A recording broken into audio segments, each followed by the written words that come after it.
सहयोगी खास तौर पर एकनाथ शिंदे और अजीत पवार मिल जाते हैं तो मुझे लगता है 146 का जो कह सकते हैं संख्या हो जाएगी और उसके बाद से सरकार बनाना मुझे लगता है कि आसान हो जाएगा। सहयोगियों का ख्याल नहीं रखती है तो कहीं ना कहीं अगर इनकी मनोकामना पूरी नहीं होती है तो जाहिर सी बात है तमाम पार्टियां जो है उनके लिए और भी विकल्प खड़े हैं। और देखिए अचानक अपने गांव से वापस लौटे एकनाथ शिंदे ने तय कर दिया है कि महाराष्ट्र के मुख्यमंत्री वही बनेंगे।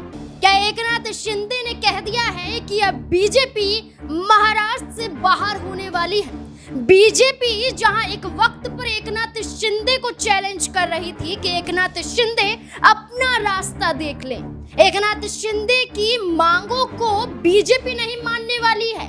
अब बीजेपी को खुद एकनाथ शिंदे ने कह दिया है कि आपकी जरूरत नहीं है क्योंकि मैं ही महाराष्ट्र का मुख्यमंत्री बनने वाला हूँ। वो कैसे? दरअसल आपको बता दें कि महाराष्ट्र में अब बड़ा खेल कुर्सी का होने वाला है और इस खेल में एकनाथ शिंदे कैसे मुख्यमंत्री बनने वाले हैं, इससे जुड़े हुए कई बड़े सवाल खड़े होते हैं। सवालों के जवाब के साथ तय हो जाएगा कि आखिरकार कैसे महाराष्ट्र के मुख्यमंत्री बन जाएंगे एकनाथ शिंदे। मेरे साथ मेरे सहयोगी सिराज मौजूद हैं। सिराज, जैसे कि शुरुआत में कहा कि एकनाथ शिंदे मुख्यमंत्री बनेंगे, दरअसल एकनाथ शिंदे मुख्यमंत्री कैसे बनेंगे ये बड़ा सवाल बन चुका है। और एकनाथ शिंदे की बात करें तो ये चर्चाएं हैं कि उनका समर्थन अब महाविकास आघाड़ी को मिल सकता है और इसमें अजीत पवार की भी भागीदारी होगी और अजीत पवार भी महाविकास आघाड़ी को समर्थन देते हुए नजर आएंगे।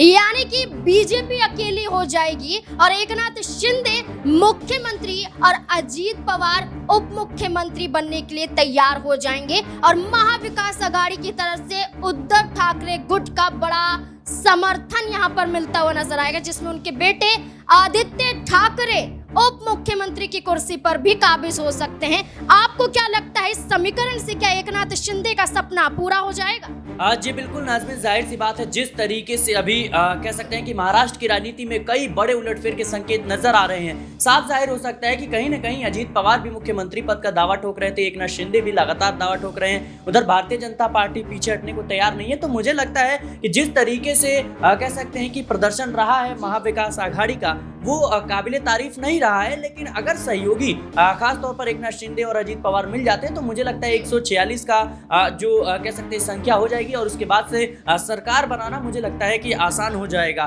बिल्कुल भारतीय जनता पार्टी भले ही आज 132 सीटों के साथ बड़ी पार्टी बनकर उभरी है महाराष्ट्र में, 5 निर्दलीयों का भी समर्थन मिल गया है, सिर्फ 8 सीटें चाहिए, लेकिन अभी महाराष्ट्र की राजनीति को लेकर कुछ भी कह सकते हैं स्पष्ट तरीके से नहीं कहा जा सकता। और देखिए भले ही भारतीय जनता पार्टी ने यह ऐलान कर दिया है कि 5 दिसंबर की वो तारीख होगी जब महाराष्ट्र का नया मुख्यमंत्री चुना जाएगा और मुख्यमंत्री पद जो मुख्यमंत्री पद का शपथ ग्रहण समारोह है वो होता हुआ नजर आएगा। लेकिन कितने दिन ये सरकार चलेगी इसका कोई कह सकते हैं कि गारंटी नहीं है, क्योंकि देखा जाए तो महाराष्ट्र में भी जिस तरीके से भारतीय जनता पार्टी को अजीत पवार ने पहले धोखा दिया था, उसके बाद देखा जाए उद्धव ठाकरे को धोखा देते हुए कहीं ना कहीं जो पार्टी उनकी तोड़कर एकनाथ शिंदे ने भारतीय जनता पार्टी को समर्थन दे दिया।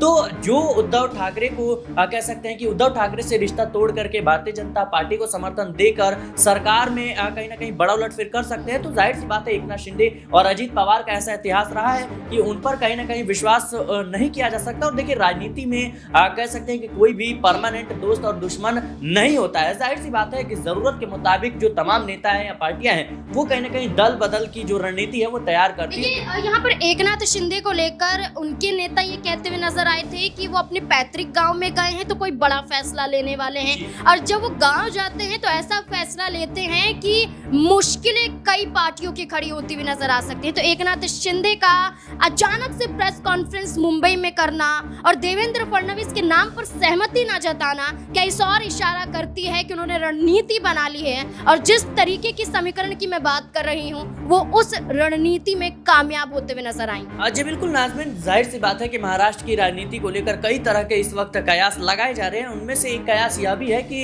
एकनाथ शिंदे, अजीत पवार बीजेपी का खेल बिगाड़ सकते हैं। क्योंकि देखिए, भारतीय जनता पार्टी भले ही तमाम सहयोगियों को अपने साथ रखती है, भले ही तमाम सहयोगियों की बदौलत वो सरकार बनाती है, लेकिन आपने देखा होगा चाहे वो लोकसभा का चुनाव हो, विधानसभा का चुनाव हो या किसी भी तरह का चुनाव हो, जो सहयोगी दल होते हैं उन्हें जो तमाम कह सकते हैं कि बड़े विभाग होते हैं वो नहीं देती है बीजेपी। और जाहिर सी बात है कि गृह विभाग, राजस्व विभाग और तमाम जो विभाग हैं उनकी मांग करती हुई कहीं ना कहीं जो एकनाथ शिंदे की पार्टी है वो नजर आ रही है। लेकिन बीजेपी किसी भी कीमत पर राजस्व विभाग और कह सकते हैं कि जो गृह विभाग है ये देने को बिल्कुल भी तैयार नहीं है। चाहे वो वित्त विभाग की बात करें तो कहीं ना कहीं देखा जाए तो बीजेपी सरकार तो बना रही है लेकिन अपनी सहयोगियों का ख्याल नहीं रखती है। तो कहीं ना कहीं अगर इनकी मनोकामना पूरी नहीं होती तो जाहिर सी बात है तमाम पार्टियां जो है उनके लिए और भी विकल्प खड़े हैं। और देखिए नाज़मीन, ये जो देरी है ये इस बात की ओर इशारा कर रही है कि बीजेपी इस बात को बखूबी समझती है कि जीत के बाद भी हमें सहयोगियों की कितनी जरूरत है। क्योंकि आपने देखा कि आने वाले कह सकते हैं कि अगले साल में फिर महाराष्ट्र में चुनाव होने हैं जो बीएमसी के हैं। तो कहीं ना कहीं अभी और भी जो चीजें हैं वो बाकी हैं। और ऐसे में महाराष्ट्र में जिस तरीके से भारतीय जनता पार्टी उलझी हुई सी नजर आ रही है, कहीं ना कहीं बीजेपी की चिंताएं तेज है कि अगर हमने एकनाथ शिंदे को जाने दिया तो अजीत पवार की क्या गारंटी है कि वो हमारे साथ रहेंगे। अगर हमने अजीत पवार को जाने दिया तो शिंदे की क्या गारंटी है।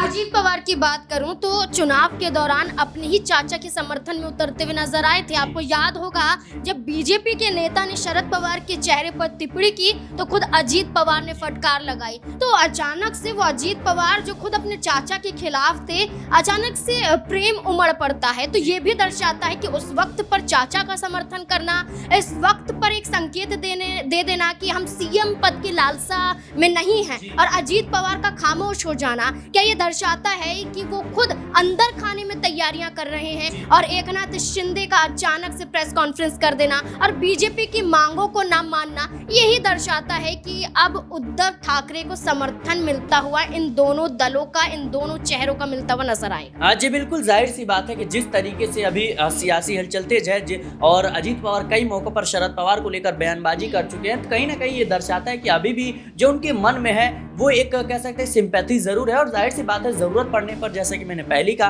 कि राजनीति में कभी भी बयान, वादे ये सब मायने नहीं रखते हैं। राजनीति में मायने रखते हैं पद और कद। तो जाहिर सी बात है कि आने वाले समय में अगर कह सकते हैं कि अजीत पवार के लिए दरवाजे शरद पवार खोल देते हैं और कोई बड़ी रणनीति तैयार करते हैं कि बीजेपी को कहीं ना कहीं महाराष्ट्र से बाहर करना है, तो ये तमाम जो दल है वो एक साथ मिलकर बीजेपी को जरूर पटकनी देने की तैयारी करेंगे। देखिए, यहाँ पर उद्धव ठाकरे के बेटे आदित्य ठाकरे का भी जिक्र हो रहा है।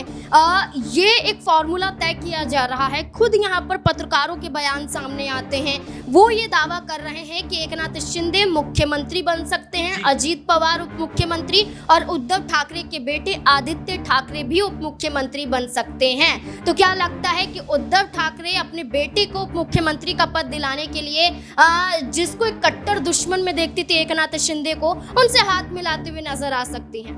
जी बिल्कुल, जाहिर सी बात है कि जिस तरीके से उद्धव ठाकरे का जो बयान सामने आया था कि कहीं ना कहीं जो मुख्यमंत्री है वो भारतीय जनता पार्टी का होना चाहिए, भारतीय जनता पार्टी से ही जो मुख्यमंत्री का चुनाव होना चाहिए। तो ऐसे में ये बयान अपने आप में बीजेपी के लिए एक संदेश है कि आप एकनाथ शिंदे को मुख्यमंत्री ना बनाएं, बशर्ते ये है कि मैं आपको समर्थन देने को तैयार हूं, मैं आपके हर वक्त में खड़ा हूं। और जैसा कि कह सकते हैं कि जैसा कि उद्धव ठाकरे का इतिहास रहा है, शिवसेना का इतिहास रहा है कि ज्यादातर जो उसकी रणनीति है वो कहीं ना कहीं भारतीय जनता पार्टी के साथ मिलकर उन्होंने चुनाव लड़ा और चुनाव जीता। तो वो एकनाथ शिंदे को समर्थन दे सकते हैं? जी बिल्कुल बिल्कुल, कहीं ना कहीं जाहिर सी बात है कि अभी जिस तरीके से परिस्थितियां बन रही हैं, इससे साफ जाहिर होता है कि महाराष्ट्र में कुछ भी खेल जो है वो हो सकता है, और तो इसकी संभावना भी जरूर बनती हुई नजर आ सकती है। देखिए, बिल्कुल यहाँ पर जो चर्चाएं चल रही थी कि क्या एकनाथ शिंदे को हटाकर बीजेपी उद्धव ठाकरे से हाथ मिलाने वाली है, अब ये चर्चाएं चल रही हैं कि क्या एकनाथ शिंदे और अजीत पवार की एक बड़ी मीटिंग होती है और उस मीटिंग की भनक बीजेपी तक नहीं पहुंच पाती है,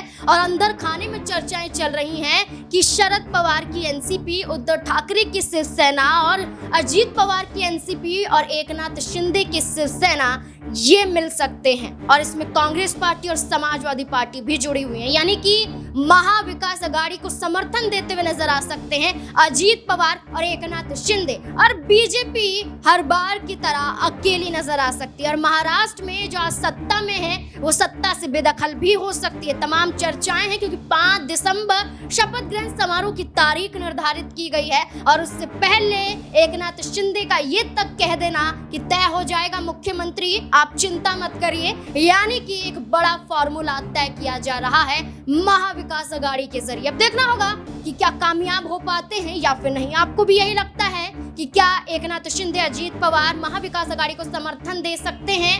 क्या लगता है आपको? अपनी राय कमेंट सेक्शन में जरूर दें। देखते रहें SPN9 न्यूज। धन्यवाद।